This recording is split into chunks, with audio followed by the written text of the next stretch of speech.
ఒక ముఖ్యమైన అంశం మీద, ముఖ్యంగా నెల్లూరు పార్లమెంట్ అభ్యర్థి విజయసాయిరెడ్డి గారు, నెల్లూరు నగర ఎమ్మెల్యే అనిల్ కుమార్ యాదవ్ వారి గురించి కొన్ని మాటలు మీకు చెప్పాలని, మీ ద్వారా ప్రజలకు తెలియజేయాలనే ఈ యొక్క విలేకరుల సమావేశం. సాధారణంగా మీకు తెలుసు, ఈ యొక్క విమర్శలు నా మీద వస్తే నేను ఏ రోజు కూడా పెద్దగా పట్టించుకోను. నా దృష్టిలో రాజకీయాల్లో ఉన్న మన చేతులతో 10 మందికి ఎలా మేళ్లు చేయాలా అన్న ఆలోచన చేయాలా, ప్రజా సమస్యల పరిష్కారం ఏ విధంగా చేయాలా అన్న ఆలోచన చేయాలా, మనల్ని నమ్మి మన వెంట నడిచే కార్యకర్త నాయకుడిని ఏ విధంగా గౌరవంగా చూసుకోవాలా అన్న విషయాల మీదే ప్రధానంగా నా దృష్టి అంతా ఉంటుంది. నా ఒక్కడి మీద విమర్శలు చేసి ఉంటే నేను సమాధానం కూడా చెప్పేవాడిని కాదు. కానీ నెల్లూరు జిల్లా రాజకీయాల్లో వివాద రహితుడు, అందరికీ స్నేహశీలి, అన్ని రకాల కూడా అందరితో కూడా కలివిడిగా ఉండే వ్యక్తి, రాజకీయాల్లో ఎలాంటి భేషజాలు లేని వ్యక్తి, ఎంతో ఉన్నత స్థానంలో ఉండి కూడా అందరితో గౌరవంగా ఉండే వ్యక్తి వేమిరెడ్డి ప్రభాకర్ రెడ్డి గారు. వేమిరెడ్డి ప్రభాకర్ రెడ్డి గారు వైఎస్ఆర్ కాంగ్రెస్ పార్టీలో ఉన్నంతకాలం మిగతా ఏ రాజకీయ పార్టీ కూడా వారి గురించి ఒక్క మాట వ్యతిరేకంగా మాట్లాడాల. ఎందుకంటే వారి మీద ఆ గౌరవం అందరికీ ఉండింది. వైఎస్ఆర్ కాంగ్రెస్ పార్టీ నాయకులు మాత్రం వేమిరెడ్డి ప్రభాకర్ రెడ్డి గారు తమ పార్టీ నుంచి దూరంగా జరుగుతూనే, ఒరే వేమిరెడ్డి ప్రభాకర్ రెడ్డి గారు లాంటి వ్యక్తుల్ని మనం వదులుకున్నామే, ఇది మనం చేసిన పాపం కాదా అన్న ఆలోచన చేయకుండా ఎదురుదాడి దిగుతూ ఉన్నారు. నిన్నటి రోజున విజయసాయిరెడ్డి గారు నెల్లూరు వచ్చారు. ఆ నెల్లూరులో జరిగినటువంటి వారి స్వాగత ర్యాలీ ఎంత అట్రప్లాపో ప్రజలంతా కూడా నవ్వుకుంటూ ఉన్నారు. మీడియా కూడా దీని ప్రత్యక్ష సాక్ష్యం.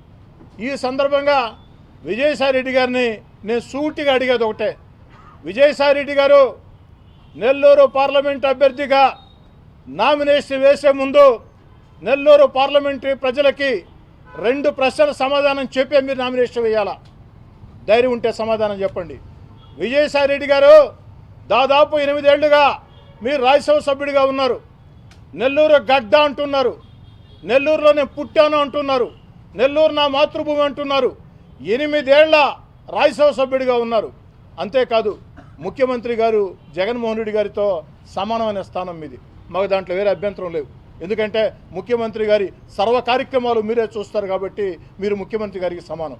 మరి ముఖ్యమంత్రి గారికి సమానంగా ఉన్నటువంటి మీరు నెల్లూరు పార్లమెంట్ నియోజకవర్గానికి ఏం చేశారు?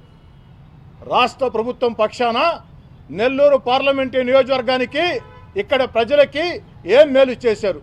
ఇక్కడ ఒక్క కార్యకర్తకైనా మీరు సాయం చేశారా? ఏ ప్రజా సమస్య అయినా పరిష్కారం చేశారా? అభివృద్ధి కార్యక్రమం ఏదైనా మీరు చేయగలిగారా? ఇంకా రెండోది, వారు పదే చెప్తూ ఉంటారు, కేంద్రంలో నాకు చాలా దగ్గర సంబంధాలు ఉన్నాయి ప్రధానమంత్రులతో, కేంద్ర మంత్రులతో, కేంద్రంలో కూడా నేను చక్రం చెప్తానని.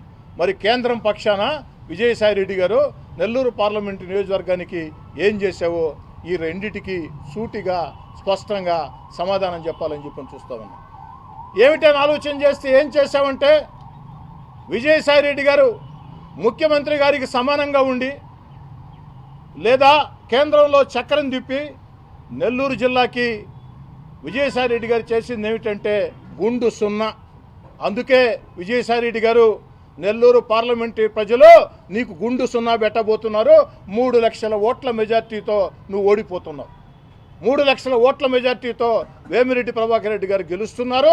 3 లక్షల ఓట్ల తేడాతో విజయసాయిరెడ్డి గారు నువ్వు ఓడిపోతున్నావు. ఎందుకంటే నెల్లూరు పార్లమెంట్ ప్రజలకి నువ్వు చేసింది గుండు సున్నా కాబట్టి నీకు పెద్ద సున్నా నెల్లూరు ప్రజలు పెట్టబోతున్నారు. ఆ తర్వాత నీకు ఎటు తెలిసిన విద్యే కదా, ఇతర రాష్ట్రాలు ఇతర దేశాలు వెళ్ళి వ్యాపారాలు సాపారాలు చేసుకోవటం నీకు ఎటు తెలిసిన విద్యే. ఇకపోతే ఈ సందర్భంగా నెల్లూరు నగర ఎమ్మెల్యే అనిల్ నిన్న కార్యకర్తల సమావేశం పెట్టాడు అంటే ఆయన పాల్గొన్నాడు.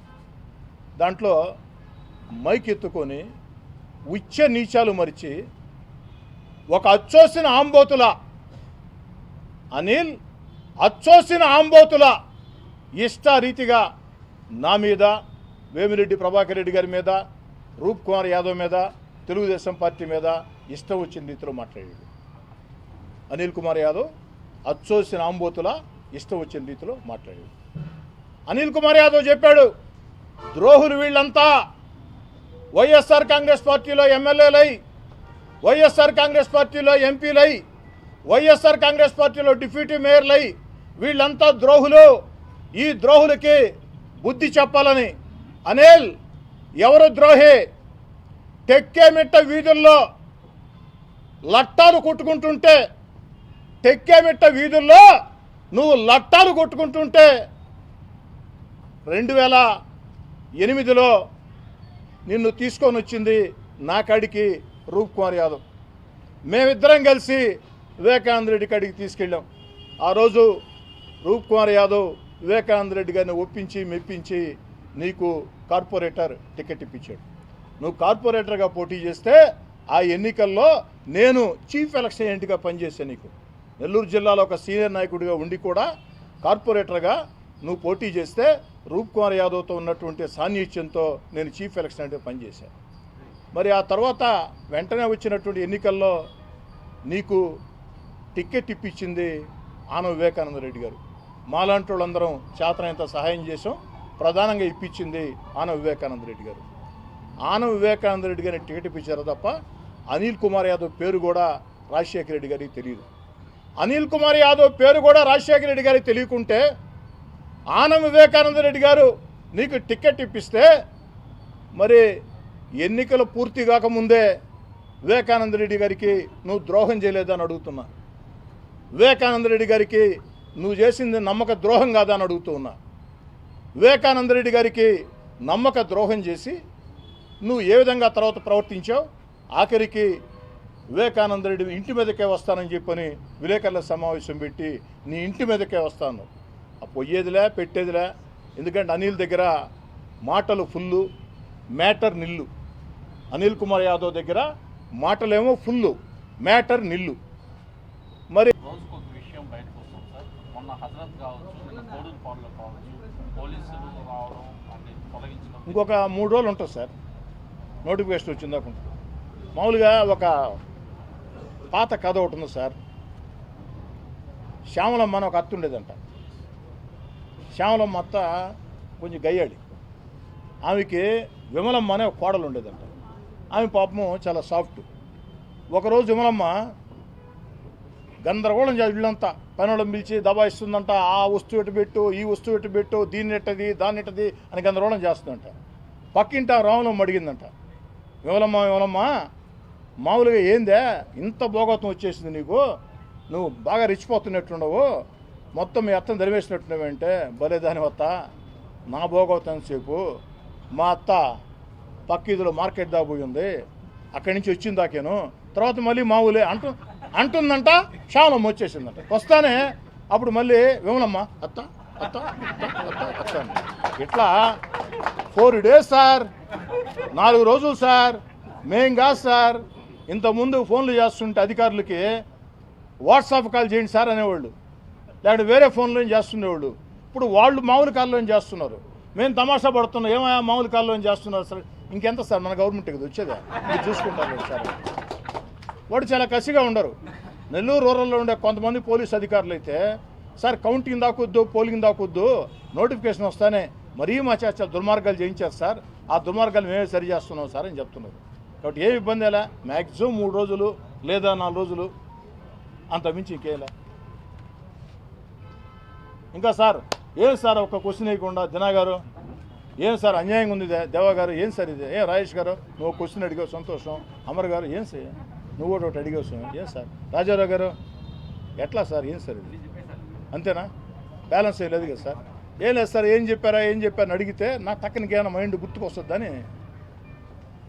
దయచేసి అందరూ మాది చూసి సేకరించిపోండి సార్.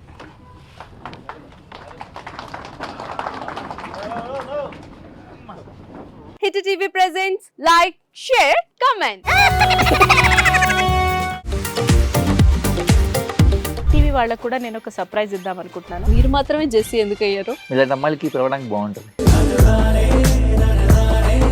చందు సాయికి like you and have a జనాలకి ఒక పేరు నచ్చిందంటే దీనికి ఒక ప్రాసెస్ ఉంటుంది. ఎందుకు ప్రాసెస్ డైరెక్ట్కి వెళ్ళిపోదాం. ఏదైనా ఒకటి మర్చిపోయినావా నువ్వు? మర్చిపోయినా మేడం. ఏం మర్చిపోయావు? నా గుండె. ఏదో ఆ టైంకి మన సుడి బాగుంటే ఎవరన్నా చూపిస్తే రాయగలం కానీ డోర్ టు డోర్ సేల్స్ చేసేవాళ్ళు. శారీ వస్తుంది, శారీలో వెనకాల కట్టుకుని అమ్మా నీ వెన్నెలా